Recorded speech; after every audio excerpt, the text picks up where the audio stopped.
ஆண்டவர், நானே உங்கள் பரிகாரியாகிய கர்த்தர், குணமாக்குபவர்.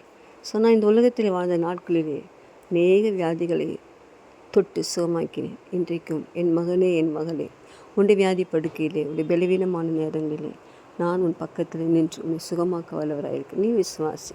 நீ விசுவாசித்தால் பரிபூர்ணமான ஆரோக்கியம், சுகமும் உனக்கு நிச்சயமாய் கிடைக்கும். இப்பொழுதே ஒரு ஹீலிங் வேர்ட்ஸ் உன் மீது இறங்குது.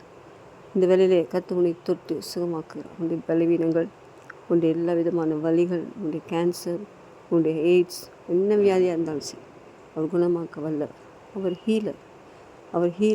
அவருடைய குணமாக்கு, உன் ஆத்துமாவை குணமாக்குறார். உன் சரீரத்தின் எல்லா வேதனைகளையும் குணமாக்கும்படியாக தான் அவர் தன்னையே பலியாக செலுத்தினார். பிரியமானவரே, அவரை ஹீலராக எடுங்க, குணமாக்குவர் யெகோவா ரஃபாவாக எடுங்க. இப்போதே ஒரு சுகம் உங்களுக்கு உண்டாகும். ஆண்டவரே உங்களுக்கு நல்ல சுகத்தை கொடுப்பாராக.